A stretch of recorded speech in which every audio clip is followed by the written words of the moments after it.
Gaura Premanande. Oh, glory to the Sambhagavati. Oh, glory to the Sambhagavati. Oh, glory to Shri Guru and Shri Guru.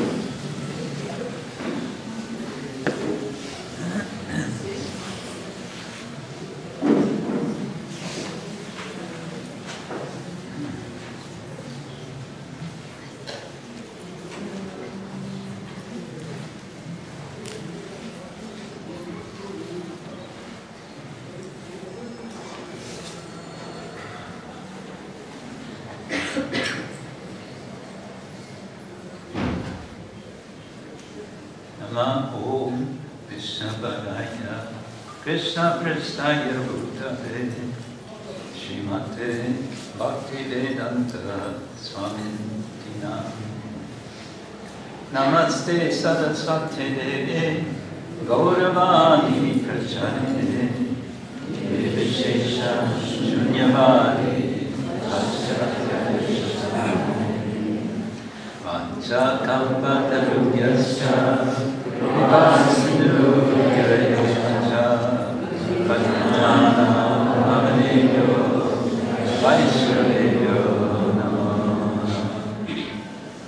Hey Krishna Karuna Sindhu Dinabandhu Jagatpate Gopesha Gopikakanta Radhakanta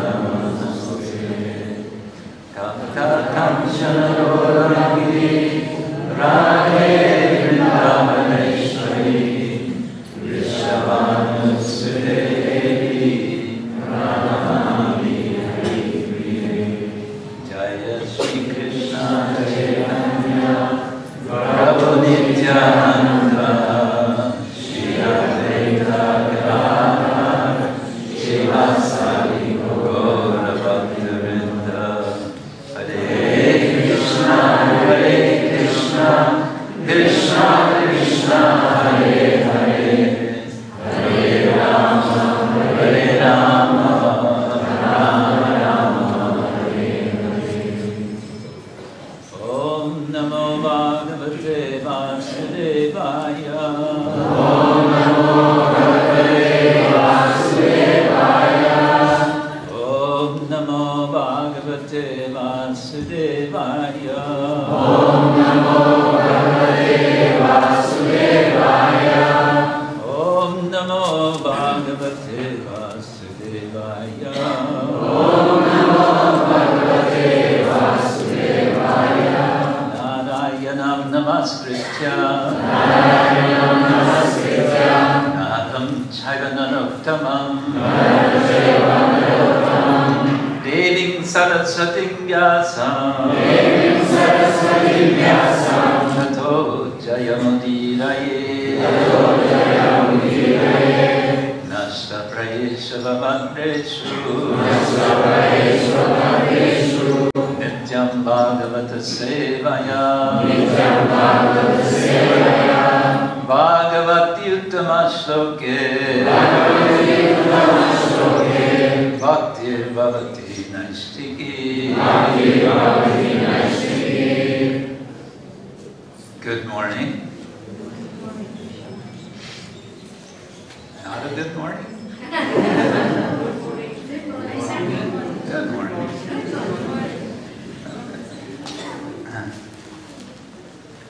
I'm happy to be here in Mayapur again, and to save myself having to answer the question 50 times or 100 times, which I always get when I come to Mayapur, which is, how long are you staying? I will now announce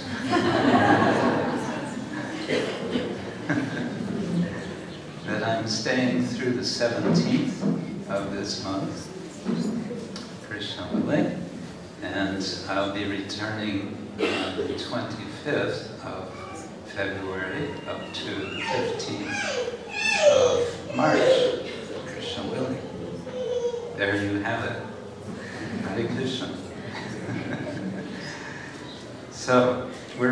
from Srimad Bhagavatam, Canto 9, Chapter 10, the pastimes of Lord Ramachandra.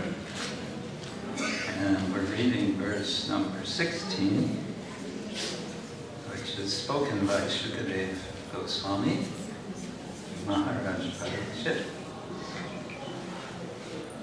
If you can make out the transcription, which is rather compactly, very nicely written, but quite compact, we can chant together. Bhagavo dadhau raghupatir vividatri kutai.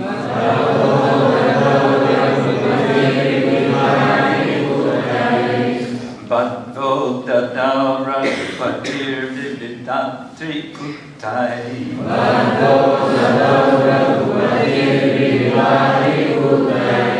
Setum kapindra karakampita buruhangai. Setum kapindra karakampita buruhangai. Setum kapindra karakampita buruhangai. Setum kapindra karakampita buruhangai. Sugriva nila hanumat pramukar anikar. Sugriva nila hanumat pramukar anikar. Sugriva nila hanumat pramukar anikar. Sugriva nila hanumat pramukar anikar. Lankam vibhushana drisha vishada pradagdam. Lankam vibhushana drisha vishada. Lankam vibhishana drisha vishada pradagdam. Lankam vibhishana drisha vishada. Bhagavo dadau raghupatir vividatri kutai. Bhagavo dadau raghupatir vividatri kutai. Setum kapindra karakampita buruhangai. Setum kapindra karakampita buruhangai. Sugriva nila hanumat pramukar anikar.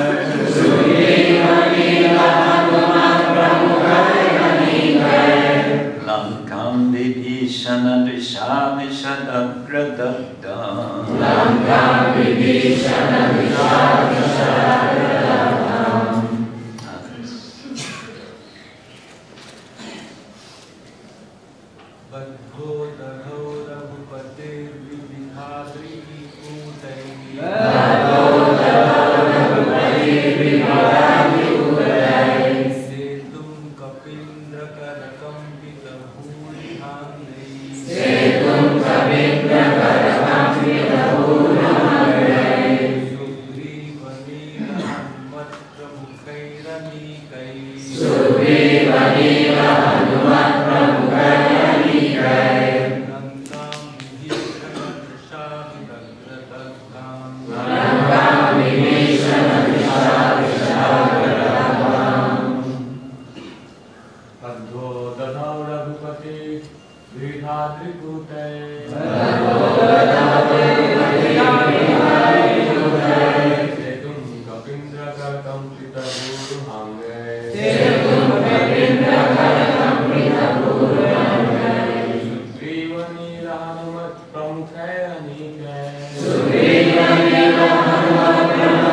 anikar.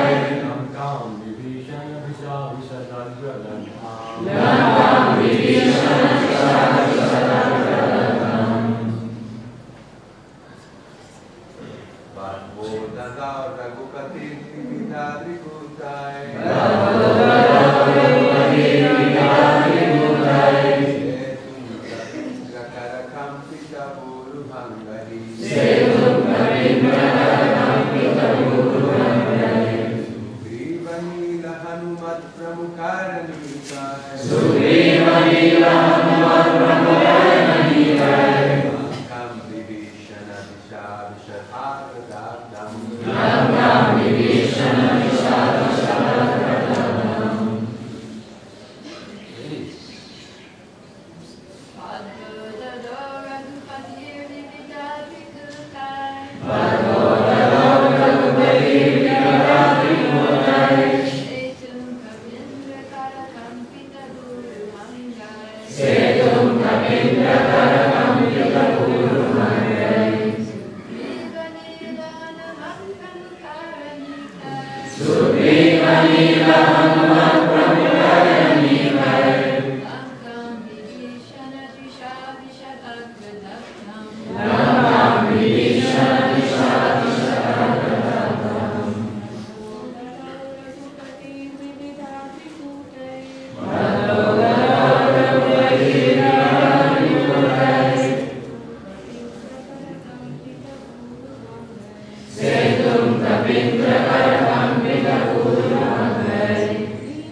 But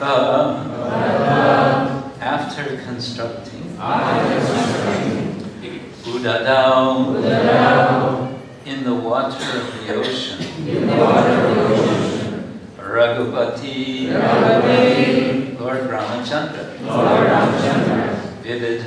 Vividha, varieties of Adrikutai, with peaks of great mountains,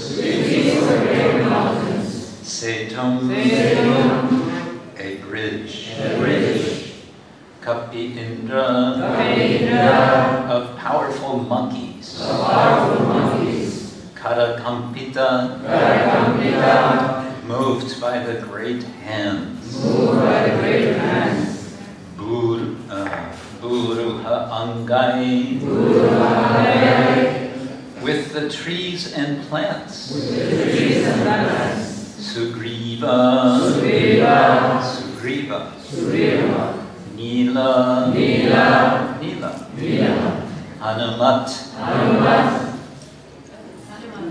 Hanuman, Pramukai, led by Anikai, with such soldiers, Lanka, the kingdom of Ravana, Vibhishana Drisha, by the direction of Vibhishana, the brother of Ravana. Avishat entered Agradagdam, which was previously burnt by the monkey soldier Hanuman. Translation and purport by His Divine Grace, A.C. Bhaktivedanta Swami Srila Prabhupada. Translation: Shukadeva Goswami said, after constructing a bridge over the ocean by throwing into the water the peaks of mountains whose trees and other vegetation had been shaken by the hands of great monkeys, Lord Ramachandra went to Lanka to release Sita Devi from the clutches of Ravana. With the direction and help of Vibhishana, Ravana's brother, the Lord, along with the monkey soldiers, headed by Sugriva, Nila, and Hanuman, entered Ravana's kingdom Lanka, which had previously been burnt by Hanuman. Purport. Great mountain peaks covered with trees and plants were thrown into the sea by the monkey soldiers and began to float by the supreme will of the Lord. By the supreme will of the Lord, many great planets float weightlessly in space like swabs of cotton. If this is possible, why should great mountain peaks not be able to float on water? This is the omnipotence of the Supreme Personality of Godhead. He can do anything and everything he likes because he is not under the control of material nature. Indeed, material nature is controlled by him. Mayadhyakshena prakriti suyate sacharacharam. Only under his direction does prakriti, or material nature, work. Similar information is given in the Brahma Samhita. Yasyajñaya Brahmati samrita kala chakro Govindam Adi Purusham Tamaham Bhajami. Describing how material nature works, the Brahma Samhita says that the sun moves as desired by the Supreme Personality of Godhead. Consequently, for Lord Ramachandra to construct a bridge over the Indian Ocean with the help of monkey soldiers who threw great mountain peaks into the water is not at all wonderful. It is wonderful only in the sense that it has kept the name and fame of Lord Ramachandra eternally celebrated. And so ends Srila Prabhupada's purport to this verse. Shukadeva Goswami said, after constructing a bridge over the ocean, by throwing into the water the peaks of mountains whose trees and other vegetation had been shaken by the hands of great monkeys, Lord Ramachandra went to Lanka to release Sita Devi from the clutches of Ravana. With the direction and help of Vibhishana, Ravana's brother, the Lord, along with the monkey soldiers headed by Sugriva, Nila, and Hanuman, entered Ravana's kingdom, Lanka, which had previously been burnt by Hanuman.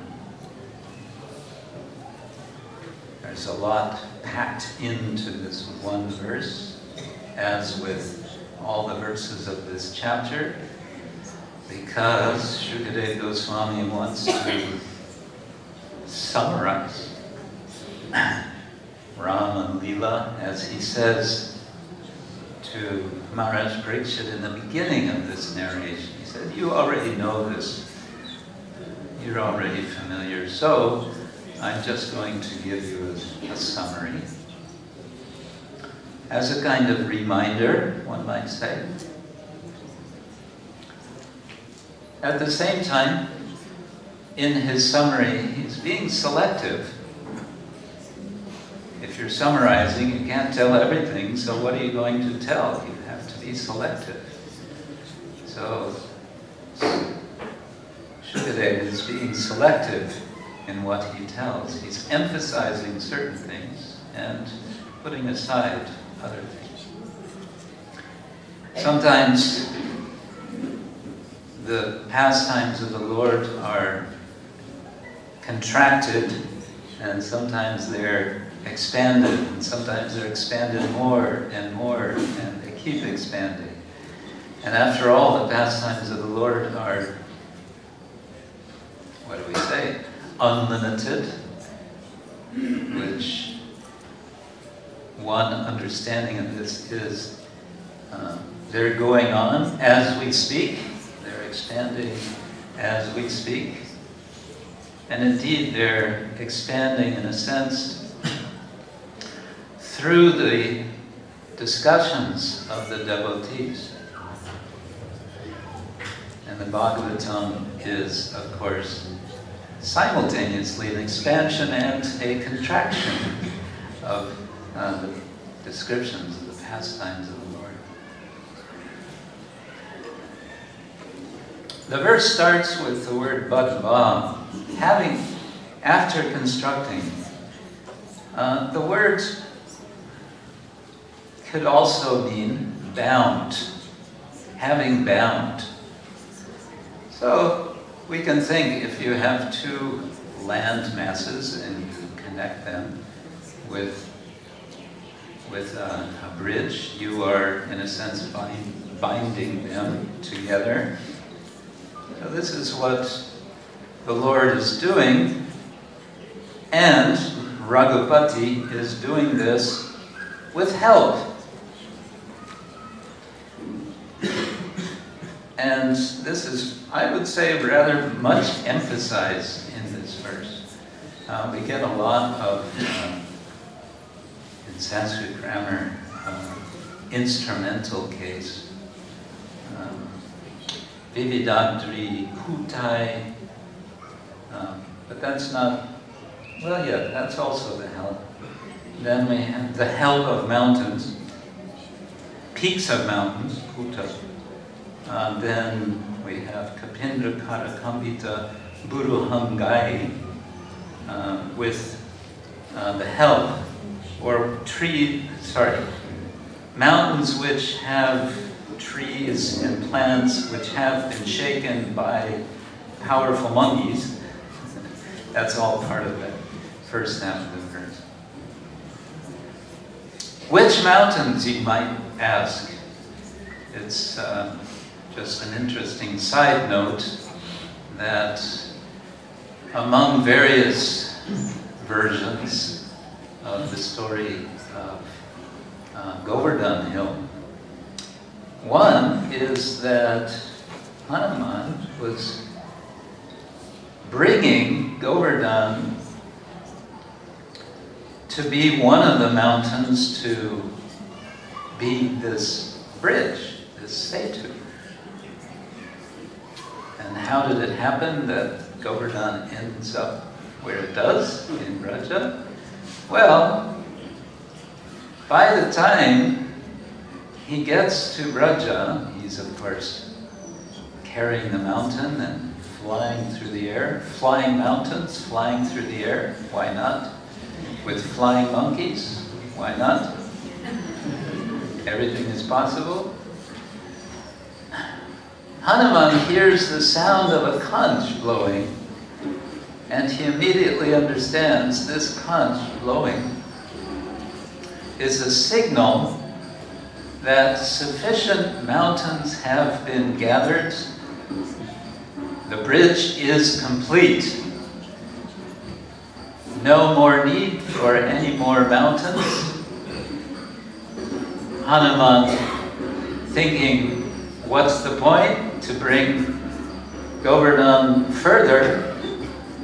So he drops it in Braja. Plunk, smash, crunch. And he keeps going back to Braja. Yeah, that's why Govardhan is so many rocks sort of broken up, and maybe why it's also so flat, because Hanuman has dropped. Okay, that's one story. And somebody is going to ask me, where does that story come from? And I will say, Skanda Purana. And I will say Skanda Purana because it's a way of saying, I don't know, but it's there. It's in Shastra. Okay. So he's producing, he means Raghupati is producing with the help of Sugriva Nila Hanuman Pramukha, headed by Sugriva Nila and Hanuman and Anika soldiers. He's producing all of this. So he's getting help. And I think this is an important point for us, that the Lord, despite being independent, despite not needing any help, takes help. And here he takes a lot of help. One might consider, Srila Prabhupada is emphasizing in the purport how it is quite simple for the Lord to make mountains float. And he gives as an example or as an argument that he is arranging for planets to float. And what is the analogy that he gives? Planets are floating like swabs of cotton. Weightlessly they are floating. So if the Lord can do this, then certainly it is not difficult for him to make mountains float on water. This is a particular type of reasoning or argument. It's called Kaimutya Nyaya, or in Latin, it would be called argumentum a fortiori, an argument based on greater strength. And the idea is that it's reasonable to take it that if there's something greater, something lesser is included. Sometimes this argument can be used in reverse. If something lesser has been accomplished, then certainly, or if something lesser exists, then something greater can also be the case. So it works in both cases, a fortiori arguments, kaimutya. It comes, the Sanskrit kaimutya comes from kim uta, which means what to speak of. Krishna can make planets float. Actually, no, the other way in this case. Krishna can make mountains float in water. What to speak of that? He can make mountains float in the sky. So that argument, it's a way of argument, and it's a way of connecting, it's a way of understanding that something is indeed plausible. Now we know that anumana, or reasoning, is not our final, it's not our ultimate source of understanding, of pramana. However, it is a source of support for the ultimate pramana. And what is the ultimate pramana? Shabda pramana. Therefore, Srila Prabhupada in his purport is giving a couple of verses as Shabda pramana for this point, that the Lord is all-powerful, maya yakshena prakriti suyate sachara charam. Everything is working under his supervision. Maya adyaksha literally means maya, by me, adyaksha, by my supervision. Adi aksha, the same word is there in Sanskrit.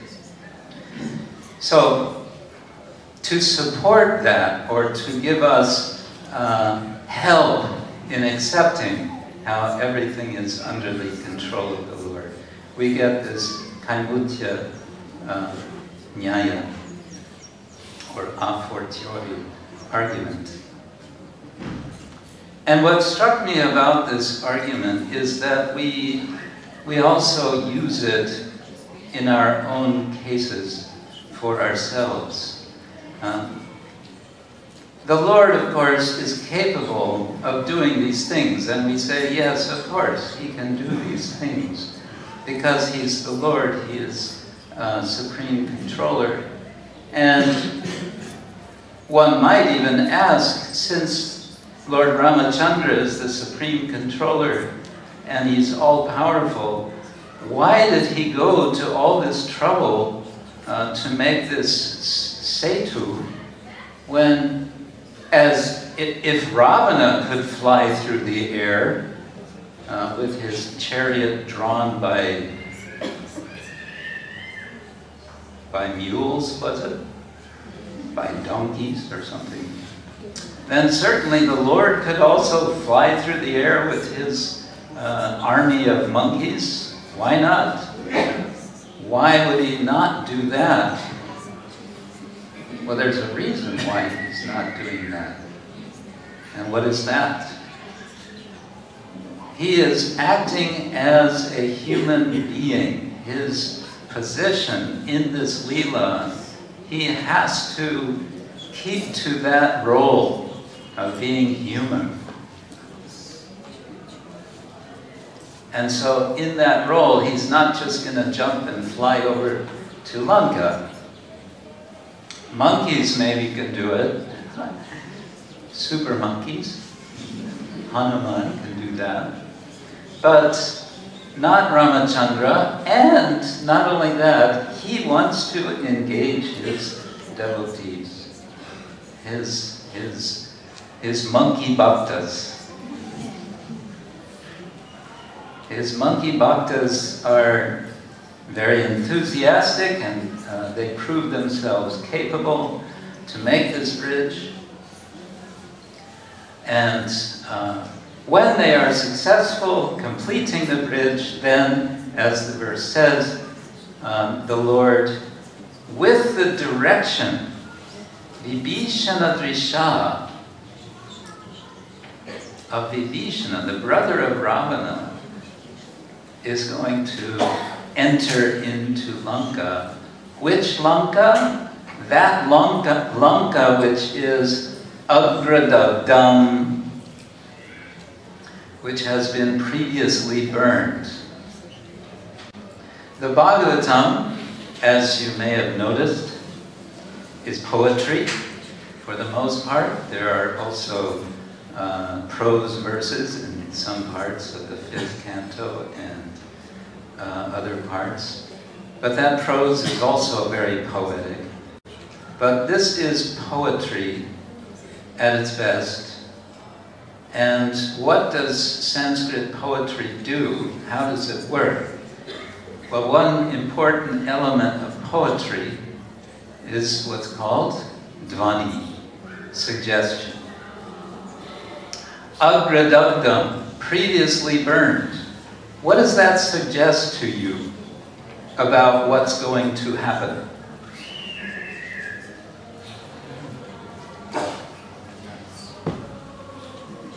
No chance. Huh? No chance. No chance, yes, that's a good way to put it.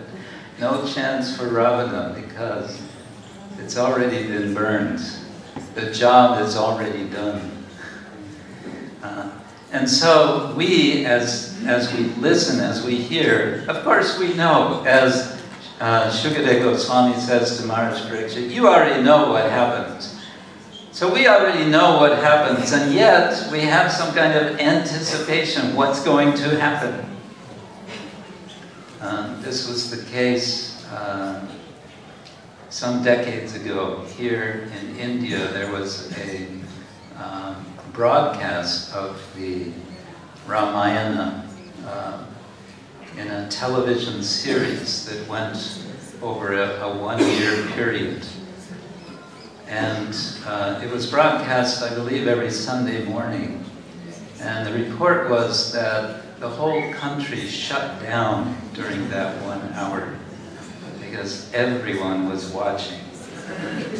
And when it got close to the end, it was beginning to approach the end of the story, and everybody who's watching knows the story. The producer of this series started getting letters. Please keep it going. Don't stop it. They were demanding, you can't stop this story. So he had to stretch out the story. He had to slow it down, so to speak. So everyone knows what's going to happen, and yet we want to see, we want to hear what's going to happen. But we get a hint of what's going to happen. Agradagdam, it's going to be again destroyed. Okay, I want to say something about this notion of setum, because once or twice in Srila Prabhupada's books, he points out that there is the notion of dharma setu. And of course, Ramachandra is very much, as we know, he's called Maryada Purushottama. He is the Lord of boundaries. Maryada has the sense of boundary, of propriety. He's contrasted with Lord Krishna, who is Lila Purushottama. And as such, Ramachandra is especially celebrated as championing the protection and establishment of Dharma. There's this notion of Dharma Setu, and we may think also of this Setu, this bridge that Ram and soldiers are crossing over as a kind of Dharma Setu. Here is one explanation from Srila Prabhupada. This was from a lecture he gave in 1971, Srimad Bhagavatam.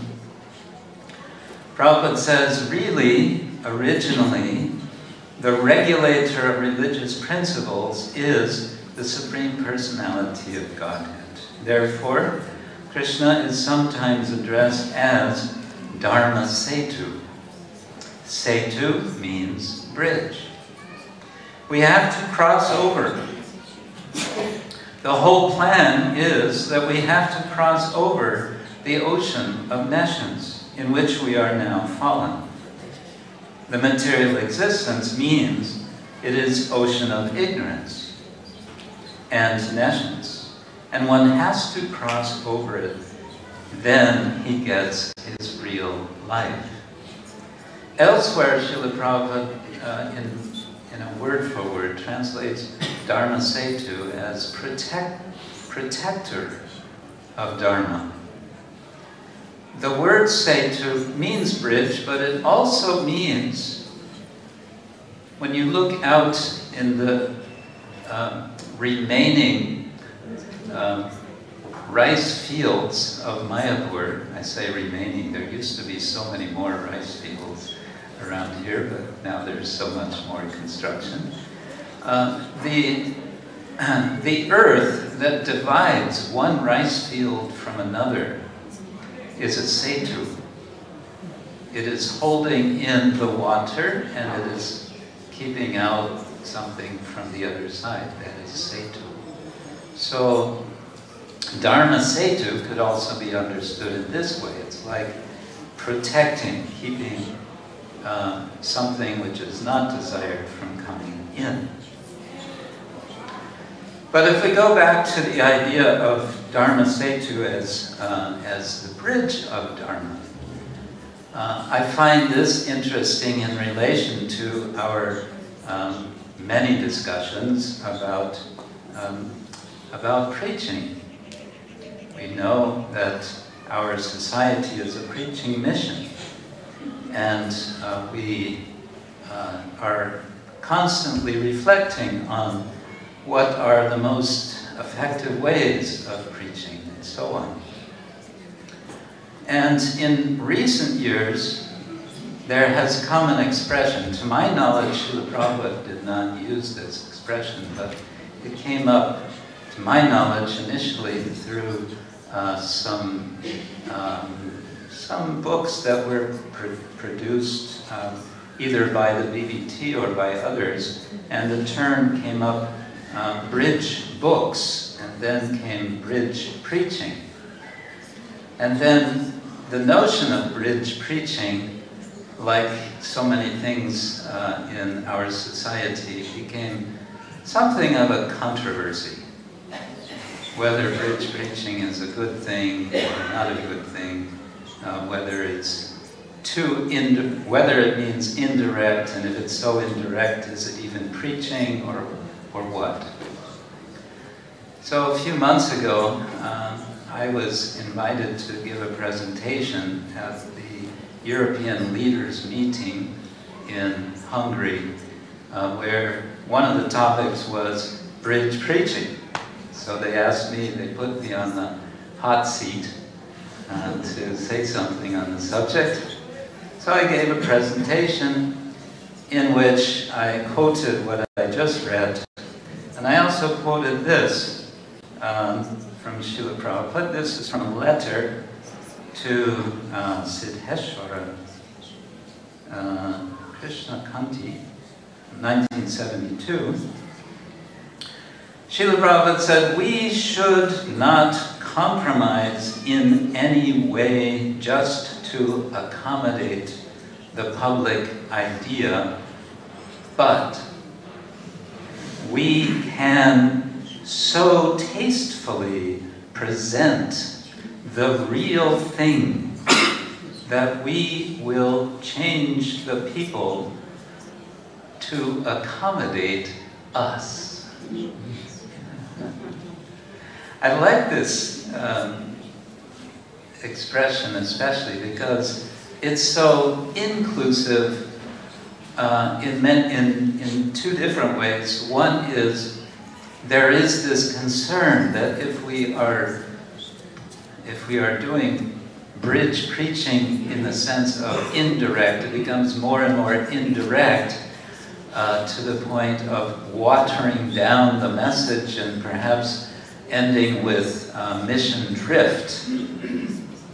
Then what is the value of that? So we are reminded, Srila Prabhupada says, we should not compromise in any way just to accommodate the public idea.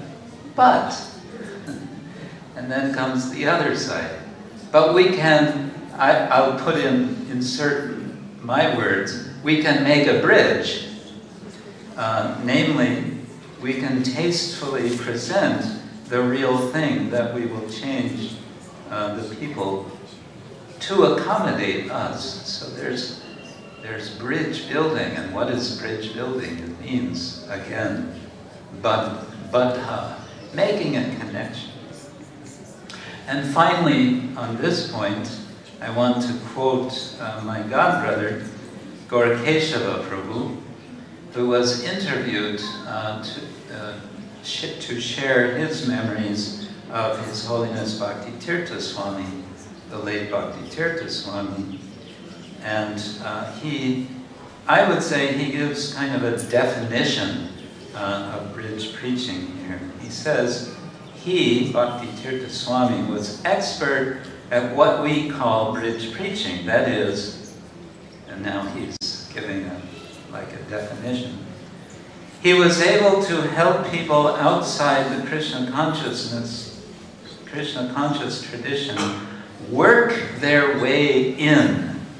He gave them points of similarity, points of interest, allowing them to more fully appreciate the Krishna consciousness tradition.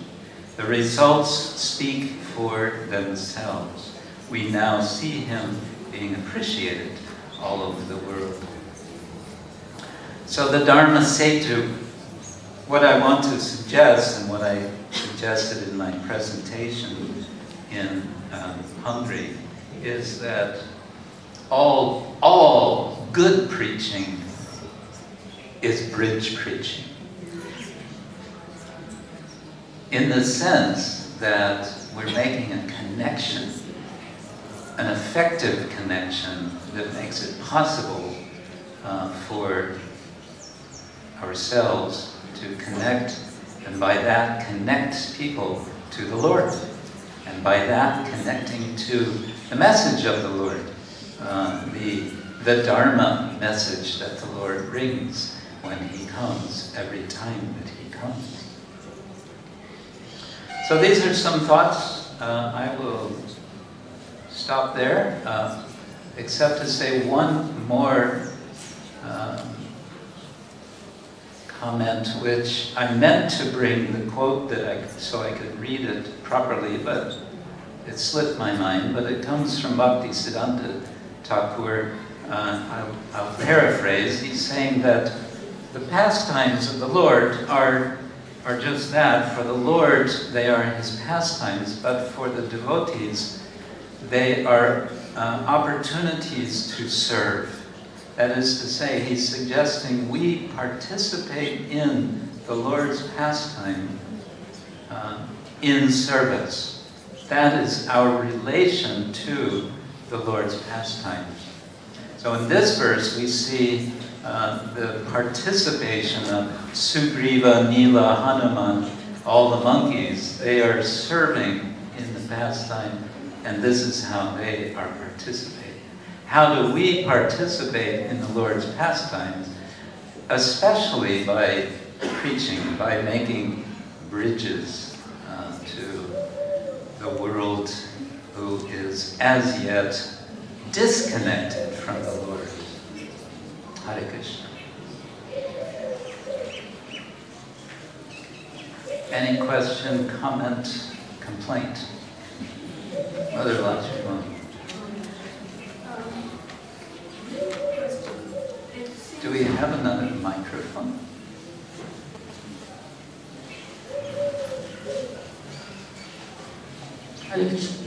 It seems somewhat strange to me because this is even a discussion. I mean, I know there's a concern that when you get on a bridge, you have to get off the other side. And so people are concerned that people get on the bridge, but they don't make it to the other side. And I can empathize with that. But Srila Prabhupada was such a bridge preacher. Yeah. And from the point of view of his godbrothers, he was radical. Yes. From the point of view of us, we think, you know, well, he was so conservative. But from the point of view of his godbrothers, Prabhupada was totally radical. And he was a bridge preacher. He was Krishna West, so to speak. So it's a little confusing to me why this question is there. I mean, why it's controversial. Why is it an issue? Yeah. I suppose it's going to be like that in every generation.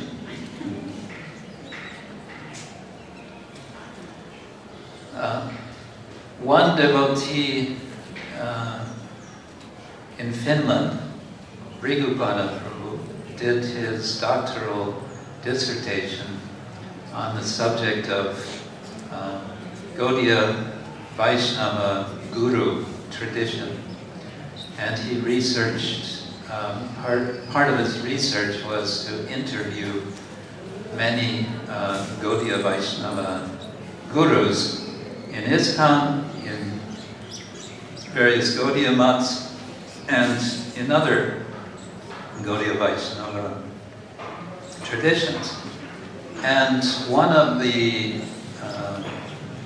things that he does in his dissertation is to identify the various roles of the guru. I think he came up with 6 different roles.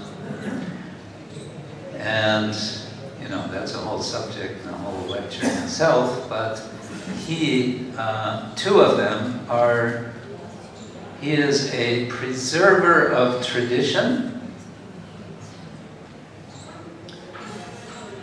and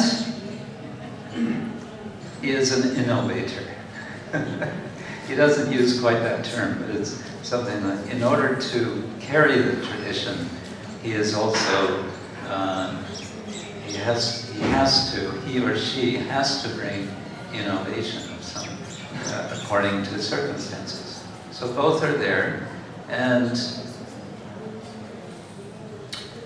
our tendency is to hold fast to that with which we are familiar and which we are assured is right. And if something new appears, I think it's natural that we are hesitant, that we don't jump and embrace anything and everything that comes along. Some of the so-called brilliant ideas that we might hatch from our fertile brains, you know, might not be so good. And of course, the question that we always want, the way we want to frame the question, whether something is a good idea or not in preaching, brings us back to the subject of principles and details. Are we holding on to principle, and is what we are innovating a detail? Or are we tinkering with a principle and possibly getting in trouble with that? Of course, what happens is one Vaishnava's principle becomes another Vaishnava's detail, and vice versa. And that's where the controversy comes. And then another point I would make is one we've discussed in a seminar that we just completed in the Vaishnav Academy, that we are often finding ourselves rushing to one or the opposite side of what is actually a false dichotomy. A dichotomy is there are two options. There's either option A or option B, and there's nothing in between. It's not A and B, it's A or B. A lot of circumstances in life are like that, and indeed we are forced to make decisions where we choose one or the other. But also a lot of cases are not really dichotomies, but they seem to be a dichotomy. And that is what is called false dichotomy. And so I think a good question that we can ask ourselves whenever we see this either-or situation is to ask, is it really either-or?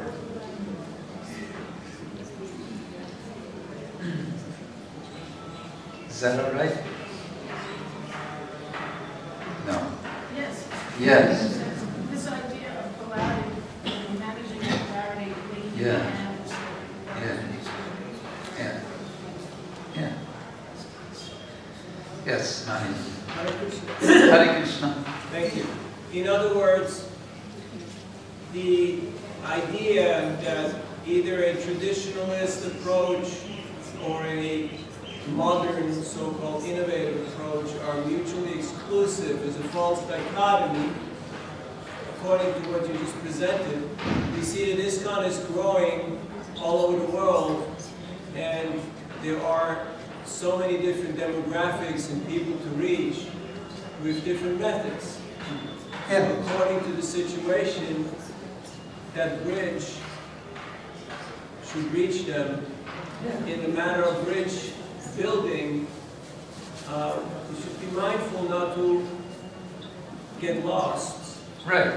And not come back Exactly. to the other side of the bridge, which Yeah. can also happen by taking the scenic route. The scenic route. And Yeah. so, what are some of the things that you suggest we do to keep tradition and innovation alive at the same time, even though the mind likes to see How to keep the balance. Yeah. In brief, very brief, because it says, please finish by 9 o'clock. I have 2 minutes, not 2 hours.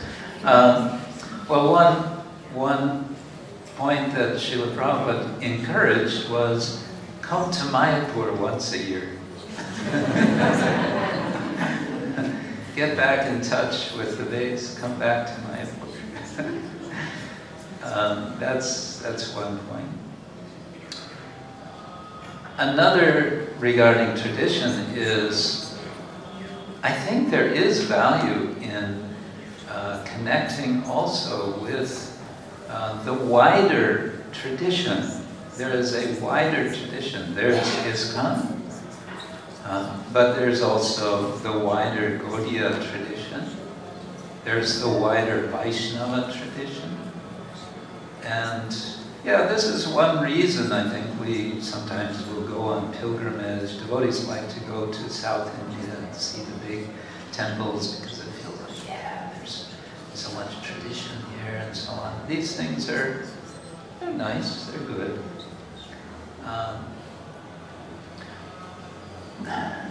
And keep our ears open, and that means especially hearing Shastra, but hearing, and we always want to go just a bit deeper each time. You know, not, oh, I've heard that before, but yes, I've heard that. Have I really heard it? Have I heard it so that it's really going to my heart? Is there a bridge that's going to my heart? And this would be the last point I'll make, because I only have 20 seconds, is that in building bridge, preaching really has to come from the heart. If it's coming from the heart, it's reaching to the heart. That's when that's the real thing, isn't it? And everything else is details. Hare